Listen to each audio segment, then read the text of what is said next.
Hello everyone, আসসালামু আলাইকুম। আমি engineer Mohammad Yamin Hossain, director at Yamin physics 2.0 online class. তো আমি তোমাদেরকে আজকে আমাদের এই অনলাইন ক্লাস থেকে পদার্থবিজ্ঞান প্রথম পত্রের পঞ্চম অধ্যায় তথা কাজ শক্তি ক্ষমতা অধ্যায়ে একটা ছোট্ট টপিক নিয়ে, বাট খুব ইম্পর্টেন্ট টপিক নিয়ে আজকে আমরা আমাদের এই ক্লাসটার আলোচনাটা রাখবো, যেখান থেকে তোমরা এই টপিকের মাধ্যমে এইচএসসির কোশ্চেন করতে পারার তো একটা ধরো সক্ষমতা অর্জন করবাই, তার সাথে এই টপিক থেকে হিউজ অ্যামাউন্ট অফ কোশ্চেন আমাদের পড়তে দেখা গেছে বিভিন্ন প্রকার ইউনিভার্সিটির কোশ্চেনে, অথবা বিভিন্ন প্রকার আমাদের মেডিকেল অথবা ধরো ইঞ্জিনিয়ারিং যে জায়গাগুলো আছে সে অ্যাডমিশন পরীক্ষার কোশ্চেনে।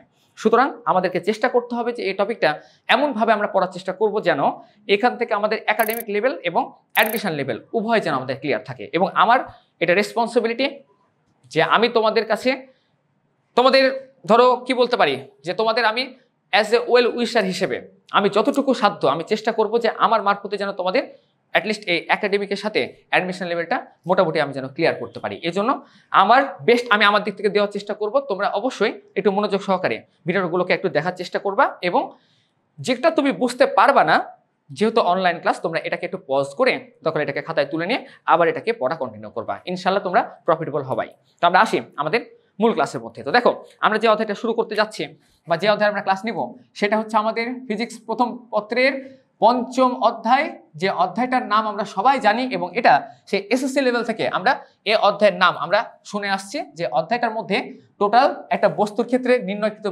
উপাদান থাকবে তিনটা, যে তিনটার মধ্যে আজকে আমরা যে কোনো একটাকে নিয়ে আলোচনা করব। তো অধ্যায়টার নামটা কি ছিল? আমরা এই অধ্যায়ের নামকরণ করি ওয়ার্ক, এনার্জি অ্যান্ড পাওয়ার হিসেবে, যেটাকে আমরা বাংলায় যদি নামকরণ করতে চাই তাহলে এটাকে আমরা বাংলায় বলতে পারি কাজ, শক্তি এবং ক্ষমতা হিসেবে।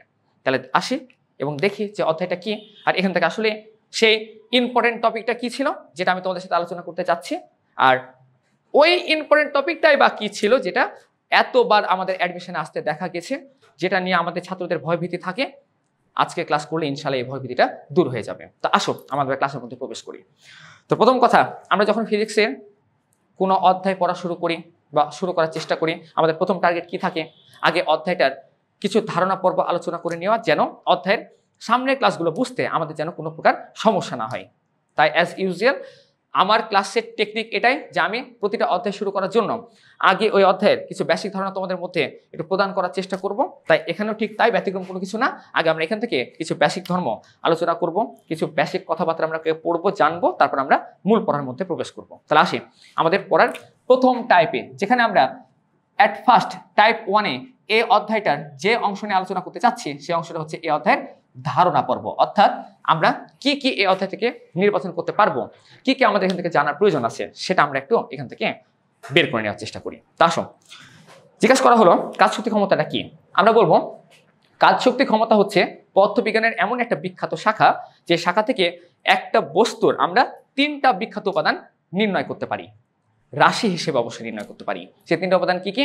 একটাকে বলা হয় বস্তুর ক্ষেত্রে তার সম্পাদিত কাজের পরিমাণ, একটাকে বলা হয় কাজ সম্পাদনের ক্ষেত্রে একটা বস্তুর সামর্থ্যের পরিমাণ, যাকে আমরা শক্তি বলে থাকি, আর আরেকটাকে বলা হয় একটা বস্তুর কাজ করার যে হার, অর্থাৎ সে প্রতি সময়ের ব্যবধানে কি পরিমাণ কাজ করছে, সে কাজের যে হারটা আমরা বের করি, যাকে আমরা বলে থাকি ক্ষমতা। এই তিনটা অংশকে নিয়ে আমাদের এই অধ্যায়টা তৈরি করা হয়েছে। তাই আমরা ক্লাস 9-10 থেকে এটা আমরা পড়ে আসছি, এবং এটা আলোচিত কথা, এটা আমাদের মুখে মুখে সবার মধ্যে এটা ধরো প্রবাহিত হতে দেখা যায়, যে যখন আমরা কাজ শক্তি ক্ষমতাকে ধরো আমাদের ভাষায় সংজ্ঞায়িত করার চেষ্টা করি, তার ব্যাপারটা এরকম থাকে যে আমরা কাজের সংজ্ঞাটা এভাবে জানি সবাই, যে কোনো কিছু করাকে আমরা জানি কাজ বলা হয়, কাজ করার সামর্থ্যকে আমরা শক্তি বলে থাকি, আর ওই কাজ করার যে হার, অর্থাৎ প্রতি একক সময়ে কাজ করার যে হারটা আমরা বের করি তাকে বলা হয় ক্ষমতা। তাহলে ধরে নাও কাজ হচ্ছে কোনো কিছু করা, ওই কোনো কিছু করার জন্য যে সামর্থ্য সেটা হচ্ছে শক্তি, আর ওই কাজটাকে প্রতি একক সেকেন্ডে বা একক সময়ে যদি আমরা হার করার চেষ্টা করি তাহলে যেটা আমরা পাবো সেটাই হচ্ছে তার ক্ষমতা। তাহলে খেয়াল করে দেখো ভাইয়ারা বা আপুরা, আমরা যখন এখান থেকে এই টপিকগুলো বের করার চেষ্টা করছি, আমাদের ক্ষমতা হোক, শক্তি হোক, আর যাই নির্ণয়পূর্বক বিষয়বস্তু হোক না কেন, মুখ্যতে কিন্তু থাকছে ভাইয়ারা কাজ।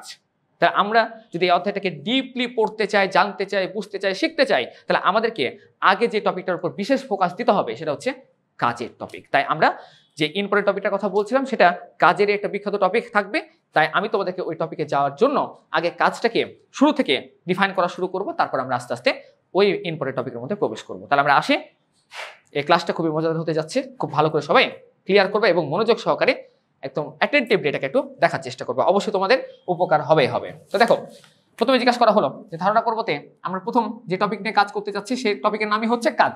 তাহলে আমরা এবার কাজকে নিয়ে কাজ করতে যাচ্ছি। তো দেখো সবাই, কাজ এটা কি? আলটিমেটলি রাশি। তাহলে এই কাজের ইংলিশ আমরা জানি ওয়ার্ক, যার কারণে ওয়ার্কের প্রথম যে ওয়ার্ডটা ডাব্লিউ, আমরা সবাই 9-10 থেকে পড়ে আসছি যে কাজকে তার ইংলিশ ওয়ার্ডের প্রথম হরফ দ্বারাই সংজ্ঞায়িত করা হয়, তাই আমরা কাজকে নির্ণয় করি ডাব্লিউ দ্বারা। কারণ আমাদের টার্গেট এই ডাব্লিউ জিনিসটা কি এটাকে একটু বইয়ের ভাষায় আগে আলোচনা করা, তারপর এটা থেকে তার সূত্রটাকে বের করে এখান থেকে ম্যাথ সমাধান করা। তো জিনিসটা কি হবে দেখো, এই যে দেখো আমি শুরুতে তোমাদেরকে একটা কথা বললাম যে আমাদের মানুষের মধ্যে একটা আলোচিত একটা প্রবাদ আছে। কি প্রবাদ? যে কোনো কিছু করাকে কাজ বলা হয়। তো ভাইয়া আসলে যদি কোনো কিছু করাকে কাজ বলা হতো তাহলে সেক্ষেত্রে যে আমি তোমাদের সামনে আজকে অনলাইনে দাঁড়িয়ে ক্লাস নিচ্ছি, তোমরা ফোনকে সামনে রেখে ভিডিও দেখার মাধ্যমে ক্লাসটা করছো, তাহলে ভাই আমরা উভয় কিন্তু কোনো কিছু করছি, তাহলে সেক্ষেত্রে এ কোনো কিছু করাটা কি কাজ হচ্ছে না? তাহলে সেক্ষেত্রে আমি বলতে পারি যে আমি কাজ করছি পড়িয়ে, তোমরা বলতে পারো যে ভাইয়া তাহলে সেক্ষেত্রে তোমরাও কাজ করছো আমার ক্লাসগুলোকে পড়ে। তা আসলে কি ভাই এগুলোকে কাজ বলা ঠিক না। মনে রাখবা, আমি পড়াচ্ছি তোমরা পড়ছো, এটা হচ্ছে অনুভূতি। অনুভূতি কোনোদিন রাশি হতে পারে না, যাকে মান দ্বারা ব্যাখ্যা করা যায় না। আর আমরা তো জানি যে কাজ এটা রাশি, যাকে মান দ্বারা ব্যাখ্যা করা যায়। তাহলে ভাইয়া কিভাবে অনুভূতি কাজ হলো? তাহলে আমরা এই যে মতবাদটা আমরা ছোটকাল থেকে বলে আসছি যে কোনো কিছু করাকে কাজ বলা হয়, এটা তাহলে একটা ভুল মতবাদ না? অবশ্যই ভুল মতবাদ। তাহলে আমরা এখন থেকে এটাকে হয়তো আলোচনা করার জন্য আমরা বলতে পারি যে কোনো কিছু করাকে কাজ বলা হয়, কিন্তু অরিজিনালি ফিজিক্সের ভাষায় এটাকে আমরা কাজ বলতে পারবো না। তাহলে ফিজিক্সের ভাষায় কাজ কি এটাকে জানার জন্য আমাদেরকে ফিজিক্সের সংজ্ঞার মধ্যে প্রবেশ করতে হবে এবং দেখতে হবে যে আসলে কাজ জিনিসটা কি আর কিভাবে এটাকে নির্বাচন করা যায়। তাহলে আসো কাজটাকে আমরা বের করি। খেয়াল করো, কাজকে যখন আমরা আমাদের বইয়ের ভাষায় আগে সংজ্ঞায়িত করার চেষ্টা করি, তো সংজ্ঞাটা আমাদেরকে এভাবে আমাদের টিচাররা শিখিয়েছে বা আমরা বইয়ে উপস্থাপন করতে দেখেছি না, যে আমাদেরকে বলা হয় কোনো বস্তুতে বল প্রয়োগে। তাহলে এই যে দেখো একটা প্রথম কথা আমরা এখানে পেয়ে গেলাম, কোনো বস্তুতে কি প্রয়োগে? বল প্রয়োগে। তাহলে এটা একটা শর্ত যে তুমি কাজ অনুভূতিতে পাবা না, তোমাকে কাজ পাওয়ার জন্য প্রথমে যেটা প্রয়োগ করতে হবে সেটা হচ্ছে বল। তাহলে বল ছাড়া কাজ হয় না। এখন বল প্রয়োগে পরের লাইনটা কি আমরা জানি, যদি বলের অভিমুখে, এখানে অভিমুখ বলতে কি বোঝায়? আমরা জানি অভিমুখ বলতে বলের দিকে বোঝানো হয়। অর্থাৎ ধরো আমি বলটা সামনে প্রয়োগ করছি, তাহলে ওই সামনের দিকটা হচ্ছে আমার বলের অভিমুখ। বল পেছনে প্রয়োগ করছে, তাহলে পেছন দিকটা হচ্ছে আমার বলের অভিমুখ। তো এরকম আমি যে দিকে বল প্রয়োগ করব তার দিকেই আমরা কি ঘটতে দেখব। তারা বলছে যে বল প্রয়োগে যদি বলের অভিমুখে বস্তুর সরণ ঘটে, তাহলে এই যে খেয়াল করো দ্বিতীয় উপাদান বস্তুর সরণ ঘটে। তাহলে আমরা কি একটা কথা বলতে পারি না যে কোনো কিছু করাই কাজ নয়? অবশ্যই কাজ যখন হওয়ার দরকার থাকবে তোমাকে আগে প্রয়োগ করতে হবে একটা বস্তুর উপর বল, আর এই বলের কারণে বস্তুটা গতিশীল হয়ে সে একটা অবস্থানের পরিবর্তন দেখাবে, যেটা হবে সরণ। এটা একটা ছোট সমস্যা। সারা জীবন যে তুমি বল প্রয়োগ করলে একটা বস্তুকে বলের দিকে তুমি যেতে দেখবা, অর্থাৎ সরণটা যে বলের দিকে তৈরি হবে তা কিন্তু না। জায়গাভেদে দেখা যায় যে আমাদের কোন একটা মাধ্যমে আমার ক্রিয়া বলের বিপরীতে কোনো প্রতিক্রিয়া বল নাই, যার কারণে আমি বল প্রয়োগ করলাম যেদিকে, বস্তুটা প্রতিক্রিয়া না দিতে পারার কারণে তার সরণটা দেখালো সেদিকে। তো সেক্ষেত্রে সরণটাকে আমরা বলের দিকে আমরা তৈরি হতে দেখতে পাই। কিন্তু এরকমও তো ঘটনা ঘটে যে ধরো সেখানে কোনো যদি বাতাসজনিত কোনো বাধা থাকে, তাহলে সেক্ষেত্রে আমার ক্রিয়া বলকে কেউ না কেউ বাধাগ্রস্ত করবে। তাহলে বাধাগ্রস্ত করার কারণে আমি বল প্রয়োগ করবো ঠিকই ধরো এক্স অক্ষে, কিন্তু ওই প্রতিক্রিয়া বলের কারণে সরণটার এক্স অক্ষে তৈরি না হয়ে সেটা এক্স আর ওয়াইয়ের মধ্যবর্তী কোনো একটা জায়গাতে কোণ তৈরি করে গমন করবে।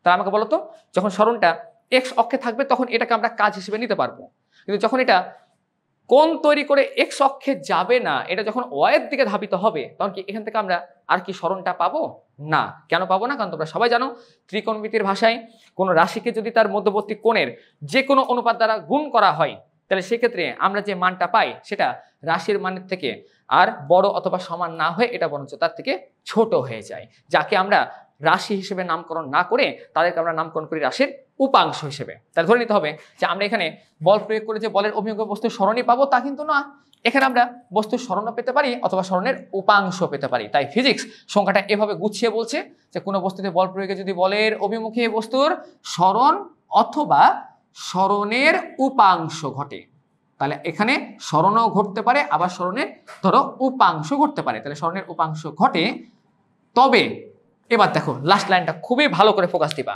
তবে ফিজিক্স বলছে সে বল ও বস্তুর সরণের উপাংশের গুণফলকে, এই যে আমাদের মূল কথা, সরণের উপাংশের গুণফলকে আমরা বলে থাকি ভাইয়ারা কাজ। তাহলে এটাকে কাজ বলে।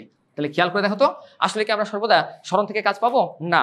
আমরা কাজ যদি বের করতে চাই তাহলে আমাদের এখানে লাগবে সরণের উপাংশ, এবং ওই বলের সাথে সরণের উপাংশকে যদি আমরা গুণ করি তাহলে যেটা পাবো সেটাই হবে আমাদের কাজের মান। তাহলে আমি যখন এই কাজটাকে বের করতে চাই তাহলে এটা কি আলটিমেটলি এরকম হবে না? দেখো তো, যে আমি ধরে নিচ্ছি যে আমাদের এই হচ্ছে একটা তল, যে তলে আমরা একটা এম ভরের বস্তুকে রাখলাম, যে বস্তুর উপরে আমরা বল প্রয়োগ করলাম ধরো এফ পরিমাণ। তাহলে আমরা এক্স অক্ষে যখন বল প্রয়োগ করলাম তখন এই বলের কারণে বলের দিকে বস্তুটার সরণ ঘটে ধরো এস পরিমাণ। তাহলে এটা হচ্ছে সরণ, কিন্তু আমার তো সরণ লাগবে না, লাগবে সরণের উপাংশ।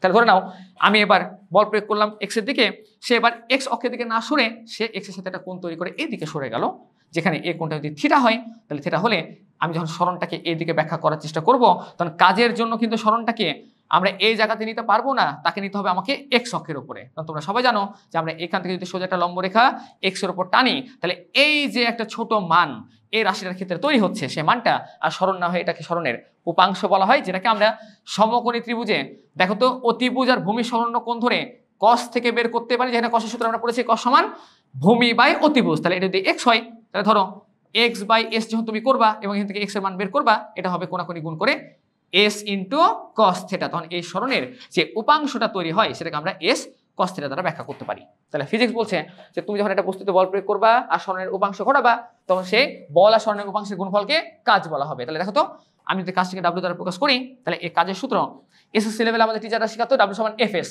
তো আমি তোমাদেরকে এটা নেক্সট ভিডিওতে ইনশাআল্লাহ এটা আমি তোমাদেরকে প্রমাণ করে দেখাবো যে এটা ডাব্লিউ সমান এফএস নয়, বরঞ্চ ডাব্লিউ সমান এফএস কে আমরা কাজ না বলে এটাকে আমরা অন্য কোনো কিছু বলতে পারি, যেটা আমাদের নেক্সট ভিডিও পর্যন্ত একটা অপেক্ষা করতে হবে। তো আমরা আপাতত এই সূত্রটা গ্রহণ করি। তাহলে এই সূত্রটা হবে ডাব্লিউ সমান F S into cos theta. তাহলে এই হচ্ছে আমাদের সেই বিখ্যাত সূত্র, যে সূত্রটাকে আমরা কাজের সূত্র বলতে পারি। এবং তোমরা জানো যে এই কাজটা যেহেতু একটা রাশি, তাহলে এই রাশিগত দিক থেকে এটাকে প্রকাশ করতে লাগবে একটা একক আর লাগবে এটার মাত্রা। তাহলে এটার একক আর মাত্রা কেমন হয় আমরা সবাই পড়েছি, যে কাজের মাত্রা কাজের যে একক যেটা, এটা বিখ্যাত বিজ্ঞানী জুলের নাম থেকে আসে। তাই কাজের একককে আমরা জুলের নাম থেকে আমরা যে দ্বারাই প্রকাশ করি। আর এটা যেটা মাত্রা সেটা দেখো বল আর সরণ থেকে আসছে। তাহলে বলের মাত্রা আমরা সবাই পড়েছি mlt ইনভার্স 2, আর সরণের মাত্রা হচ্ছে আরেকটা এল। তাহলে আমি দুটাকে যখন অ্যাডিশন করবো, অ্যাডিশন করলে এটা যেটা দাঁড়ায় সেটা দাঁড়ায় ml স্কোয়ার t ইনভার্স 2। তাহলে এই দুটার মাধ্যমে আমরা কাজকে এককে প্রকাশ করতে পারবো, আবার মাত্রাতে প্রকাশ করতে পারবো। তাহলে এটা আমাদের একটা বিখ্যাত সূত্র, যেখান থেকে আমরা কাজ বের করবো। এবং এখান থেকে নিয়ে তোমরা এখন থেকে এটাকে মনের প্রাণে বিশ্বাস করবা যে কাজ কোণের কারণেও তৈরি হতে পারে, যার কারণে এটা আমাদের ডাব্লিউ সমান এফএস কোনো কালে হবে না, এটা বরং হবে ডাব্লিউ সমান এফএস কস থিটা। এবং এখান থেকে এটাকে চাইলে আমরা আরেকটা ধাপেও ধাপান্তর করতে পারি। সেটা কি বলতো? সেটা হচ্ছে এই দেখো ডাব্লিউ ইকুয়ালস টু এর সমান আমরা কি জানি এম এ। তাহলে আমরা চাইলে এটাকে আবার M A S into cos theta এটার মাধ্যমে কিন্তু চাইলে আমরা এটাকে ডিসক্রাইব করতে পারবো।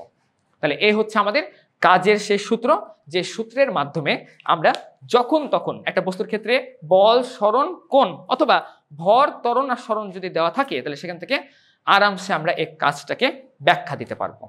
তাহলে আমাদের আজকের প্রথম ক্লাসে আমরা এই পর্যন্তই আলোচনা করব, এবং এই পর্যন্ত আমাদের আলোচনা পর্ব রাখবো, যে আলোচনা থেকে আমরা বের করতে পারবো একটা বস্তুর ক্ষেত্রে তার কৃত কাজের মান। ইনশাল্লাহ এর পরবর্তী টপিকটাকে আমরা এর পরবর্তী ক্লাসে আলোচনা করব।